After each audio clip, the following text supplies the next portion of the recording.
दर्शकवृन्द नमस्कार। कार्यक्रम सन्दर्भको आजको श्रृङ्खलामा पनि यहाँहरूलाई हार्दिक स्वागत छ। सन्दर्भको आजको श्रृङ्खलामा पनि हामी नेपाली राजनैतिक वृत्तमा देखिएको नेकपा भित्रको रस्साकस्सीकै विषयमा आधारित रहेर कुराकानी गर्न गइरहेका छौँ र विशेष गरी नेकपा भित्रको रस्साकस्सीलाई कसरी समाधानको बाटोतिर उन्मुख गर्न सकिएको छ र गर्न सकिन्छ, यी विषयमा चाहिँ नेकपा भित्रका शीर्षस्थ नेताहरूसँग हामी राय सुझाव लिने र उहाँहरूका धारणा तपाईहरूलाई सुनाउने प्रयत्न लगातार गरिरहेका छौँ। आज पनि हामी हिजो मात्रै बसेको सचिवालय बैठकमा प्रधानमन्त्री केपी शर्मा ओलीले सार्नु भएको प्रस्तावमाथि बहस र छलफल भइरहेको छ र विभिन्न नेता कार्यकर्ताहरूले यसमा टीका टिप्पणी पनि गरिरहेका समाचारहरू सार्वजनिक भइरहेका छन्।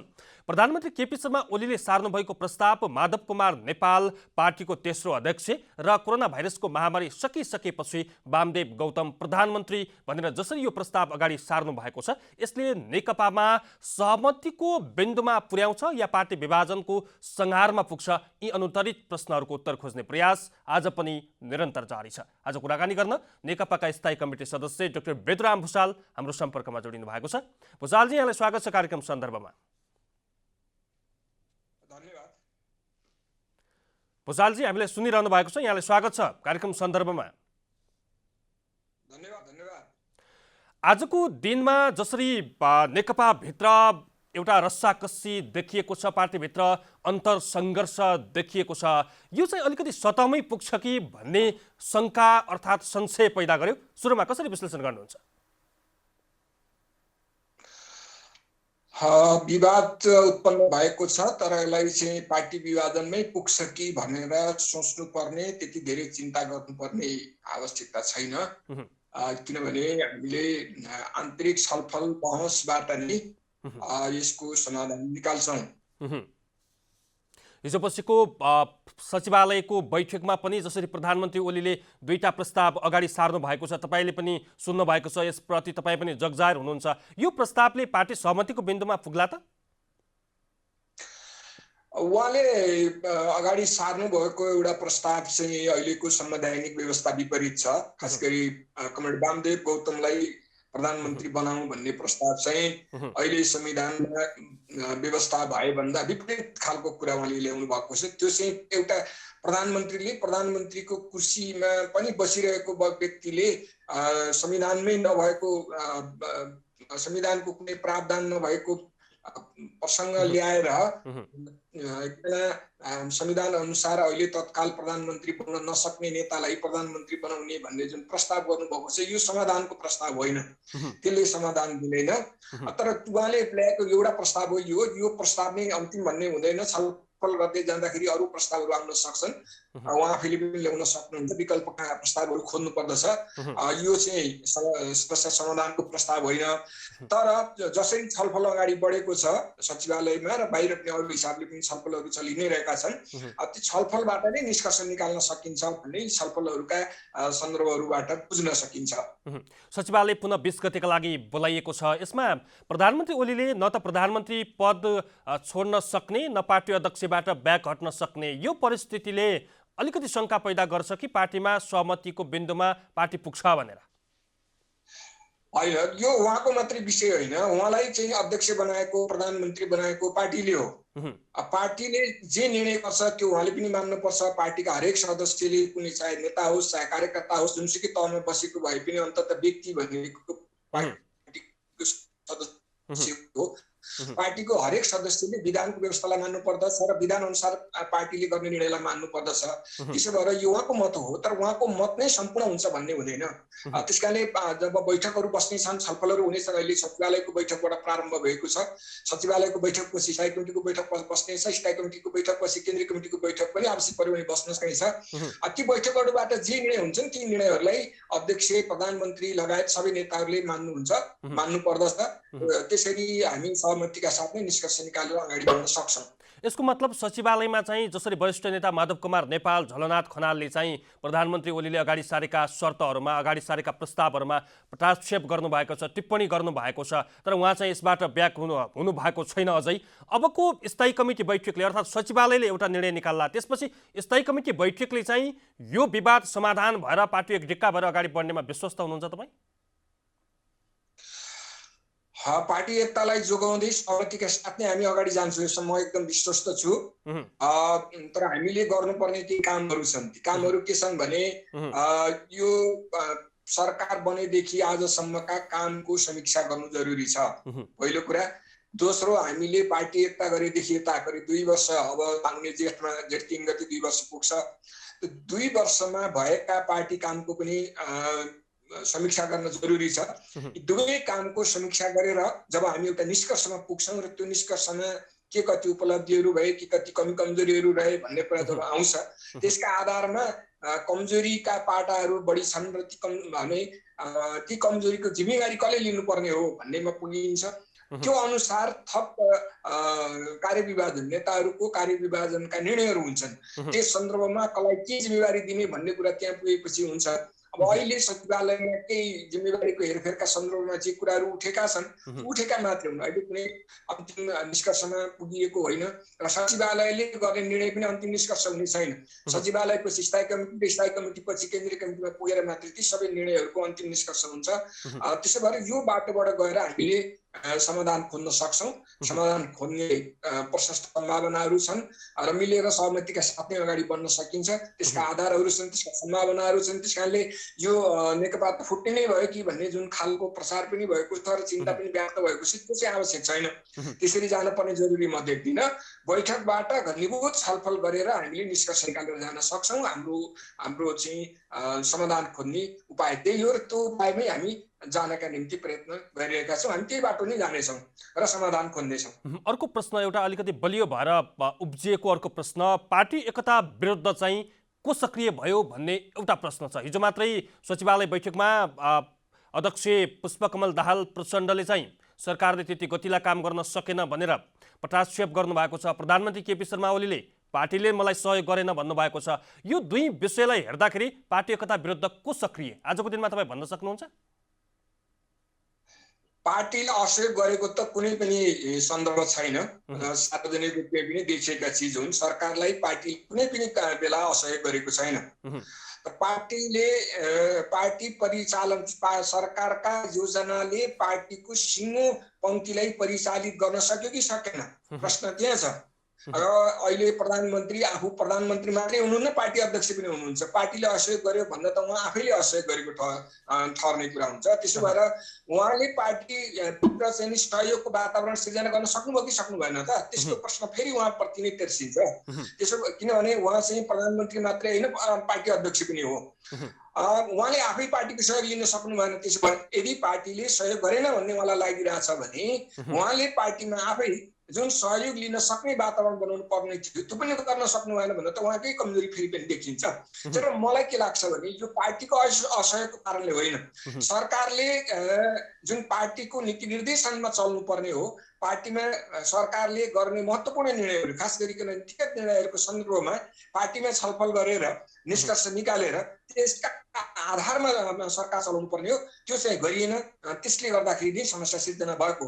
जस्तो उदाहरणका निम्ति म तपाईँलाई पछिल्लो घटना नै बताउन सक्छु कि यति धेरै महत्त्वपूर्ण विषयमा अध्यादेशहरू जारी गरियो। खास गरिकन यो दल विभाजन सम्बन्धी अध्यादेश बढी धेरैको चासोको विषय बनेको छ, बन्ने स्वाभाविक पनि हो। हामीले यो 62-63 सालको जनक्रान्तिपछि राजनीतिक स्थिरताका निम्ति भनेर संविधानमै पनि केही प्रावधानहरू राखेका छन्। प्रधानमन्त्रीले संसद गठन गर्न नपाउने, प्रधानमन्त्रीका विरुद्ध 2 वर्ष सुरुमा विश्वासको मत लिइसकेपछि 2 वर्षभन्दा अगाडि अविश्वासको प्रस्ताव राख्न नपाउने, अविश्वासको प्रस्ताव 2 वर्षपछि राख्दा पनि फेरि वर्षको एकपटक भन्दा राख्न नपाउने, यस्ता खालका प्रधानमन्त्रीलाई बलियो बनाउने प्रावधान पनि राखिएको थियो। र प्रधानमन्त्रीले आफू खुसी संसदको विघटन गर्ने जुन परम्परा हाम्रो विगतमा चलेको थियो त्यसलाई रोक्नका निम्ति प्रधानमन्त्रीले संसद विघटन गर्ने प्रावधानलाई हटाउने जस्ता कामहरू हामीले संविधानमा गरेका थियौँ। र तदनुरूपको कानुन बनाउँदाखेरि दल विभाजन सम्बन्धी कानुनमा दलहरू पनि सजिलै फुट्न नपाउन्। किनभने मुलुकको स्थिरताका निम्ति राजनीतिक प्रणालीमा स्थिरता हुनुपर्छ, राजनीतिक प्रणालीमा स्थिरताका निम्ति सरकारको स्थिरता हुनुपर्छ, सरकारको स्थिरताका निम्ति पार्टीहरू पनि स्थिर हुनुपर्छ, पार्टीहरूमा पनि स्थिरता कायम हुनुपर्छ भनेर पार्टीहरू सजिलै फुट्न नसक्ने कानुन बनाउनुपर्छ, त्यस्तो कानुन बनाउनुपर्छ भनेर जुन कानुन बनाइएको थियो त्यसलाई सजिलै गरी उहाँले एक शब्द वाका ठाउँमा र राखेर संशोधन गरेर पार्टीहरू संसदीय दलमा वा पार्टी केन्द्रीय कमिटीमा जता भए पनि 40% पुर्याएपछि पार्टी विभाजन हुन सक्छ भन्ने जुन प्रावधान ल्याइयो, जुन अध्यादेश ल्याइयो, त्यो अध्यादेश त्यो महत्त्वपूर्ण थियो। एउटा शब्दको संशोधन थियो तर धेरै महत्त्वको थियो। मुलुकको राजनीतिक स्थिति, मुलुकको राजनीतिक प्रणालीको स्थितिलाई स्थिर बनाउने कि नबनाउने, सरकारलाई स्थिर बनाउने कि नबनाउने, मुलुकको प्रगतिका परिवर्तनका निम्ति चाहिएका योजनाहरूलाई स्थिर बनाउनका निम्ति सरकारको स्थिरता कायम गर्ने कि नगर्ने, त्यसका निम्ति पार्टीहरू स्थिर राखिरहने कि नरहने भन्ने जुन महत्त्वको विषय थियो, त्यत्रो विषयमा पार्टीले कुनै छलफल नगरिकन ल्याइयो। यसको मतलब पार्टीभित्रको अन्तरसङ्घर्ष एकातिर छ नै, तर जसरी सरकारले अध्यादेश ल्यायो यो नै पार्टीभित्रको विचलनको मुख्य बिन्दु बन्यो आजको दिनमा। पार्टीको मात्रै होइन, यो त मुलुकलाई अस्थिरतातिर लाने समेत निर्णय हो। सरकारलाई मात्रै, पार्टीलाई मात्रै होइन, सरकारलाई मात्रै होइन, मुलुकलाई नै अस्थिरतातिर लाने काम गर्थ्यो यदि त्यो अध्यादेश कायम रहेको भए। यस्तो ठुलो निर्णय गर्दाखेरि समेत पार्टीमा छलफल गरिएन। छलफल नगरिएको मात्रै होइन, त्यो अध्यादेश जारी हुँदैछ भन्ने भएपछि सचिवालयका सदस्यहरूले, अर्को अध्यक्ष लगायतका सचिवालयका सदस्यहरूले चाहिँ होइन बैठक बसौँ भनेर बैठक बसेको, बैठक बस्दा बस्दै छलफल सुरु हुँदा बित्तिकै प्रधानमन्त्री कार्यालयबाट पठाइएको त्यो अध्यादेशको सिफारिस राष्ट्रपति कार्यालयबाट सदर भएर राजपत्रमा निकाल्ने काम गरियो। त्यो हतारमा किन गर्नु पर्यो? किन छलफल, हामी छलफल गरौँ है यसमा भन्दा भन्दै त्यो हतारमा किन गर्नु पर्यो? त्यो गर्ने काम त पार्टीले असहयोग गरेको हो र, प्रधानमन्त्रीले असहयोग गरे हो र, प्रधानमन्त्रीले पार्टीलाई बाइपास गरेर जान खोज्नु भएको भन्ने कुरा एउटा त्यस्तो भयो गरेर होइन, पार्टीलाई बाइपास गरियो। जसरी भुषालजी आजको दिनमा संसदीय दललाई बलियो बनाउने र चाहिँ संसदीय दललाई बलियो बनाएर प्रधानमन्त्रीको कुर्सीमा बसिराख्ने गरी जसरी एउटा प्रयत्न गरिएको छ, सांसदहरूका टाउका गिन्ने प्रयत्न गरिएको छ, त्यसरी हस्ताक्षर सङ्कलन गरिएको यो परिस्थिति छ, यसमा चाहिँ आगामी दिनमा सहमतिको बिन्दु के हुन सक्छ भनेर एउटा बलियो प्रश्न पनि यहाँ तिर्सिएको छ। उहाँसँग हामी सम्बन्ध विच्छेद भएको छ, हामी जोड्ने प्रयास गरिरहेका छौँ। डाक्टर बेदुराम भुषाल, भुषालजी सुन्दै हुनुहुन्छ हामीलाई? जसरी अहिले पछिल्लो समय चाहिँ हस्ताक्षर सङ्कलनको क्रम पनि अगाडि बढाइएको छ भनिन्छ, यसमा चाहिँ विश्लेषण के छ यहाँको? यो हस्ताक्षर सङ्कलन आजको आवश्यकता थियो? थिएन, यो मैले पनि सुन्दैछु। बालुवाटारमा सांसदहरूलाई बोलाएर हस्ताक्षर गराइदिएछ भनेर यो गलत तरिका हो। किनभने ती सांसदहरू भनेका पनि पार्टीका सांसदहरू हुन्, पार्टीले गरेको निर्णयमा चल्नु पर्दछ ती सांसदहरू पनि।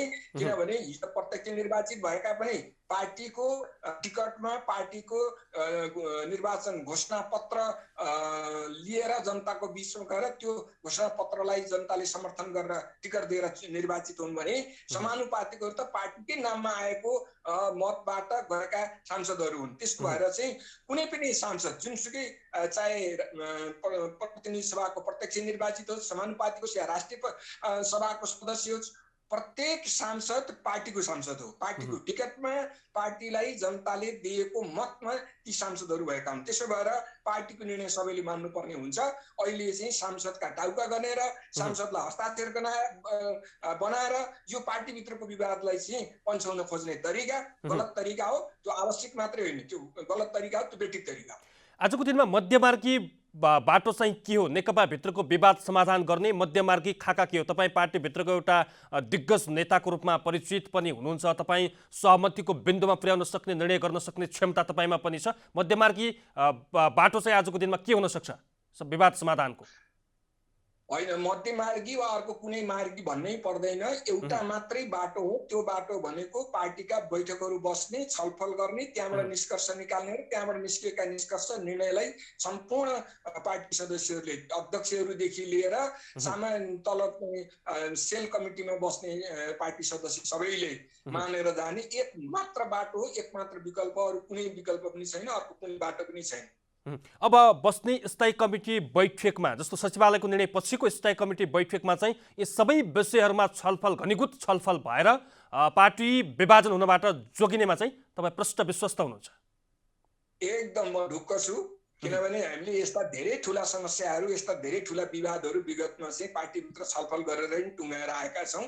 जब हामी पार्टीमा खुलस्त ढङ्गले छलफल गर्छौँ, विगतका हाम्रा कामहरूको जब समीक्षा गरेर निष्कर्ष निकाल्छौँ र ती निष्कर्षका आधारमा नयाँ निर्णयहरू गरेर अगाडि बढ्छौँ, पार्टी फेरि गतिका साथ अगाडि बढ्छ, एकताबद्ध भएर।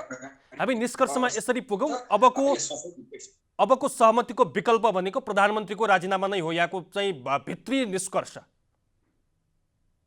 होइन। यो चाहिँ पहिला बैठक बसिसकेपछि बैठकले के निष्कर्ष निकाल्छ त्यसमा तय हुने विषय हो, अहिले नै भन्ने विषय होइन यो। हस्, समय संवादका लागि यहाँलाई धेरै धेरै धन्यवाद डाक्टर साहब। हस्, यहाँलाई पनि धन्यवाद। उहाँ हुनुहुन्थ्यो नेकपाका स्थायी कमिटी सदस्य बेदुराम भुसाल। नेकपाभित्र देखिएको आन्तरिक रस्साकसी, अन्तरसङ्घर्ष र चाहिँ यसलाई समाधान गर्नका निम्ति नेता कार्यकर्ता पङ्क्तिबाट भएका प्रयासहरूको बारेमा हामी निरन्तर अपडेट गराइरहेका छौँ र नेकपा सचिवालयको बैठक हिजो निष्कर्षविहीन टुङ्गिएको छ। प्रधानमन्त्री ओलीले कोरोना भाइरसको अन्त्यपछिको प्रधानमन्त्री वामदेव गौतम र चाहिँ माधव नेपाल तेस्रो अध्यक्षका रूपमा जसरी प्रस्ताव अगाडि सार्नु भएको छ, यसलाई अलोकप्रिय प्रस्तावका रूपमा पनि कतिपय ढङ्गले चाहिँ टिका टिप्पणी गरिएका छन् र आगामी 20 गते चाहिँ पुनः बैठक बस्दैछ। यो सचिवालय बैठकबाट पार्टीका भित्रका चाहिँ आन्तरिक विवाद र अन्तरसङ्घर्षका विषयमा समाधान खोजिने एउटा विश्वास लिइएको छ। यी विषयहरूमा हामी तपाईँलाई निरन्तर अपडेट गराउनेछौँ। आजका लागि सन्दर्भको समय सकिएको छ। खेम्बम बिदा हुन्छु। नमस्कार।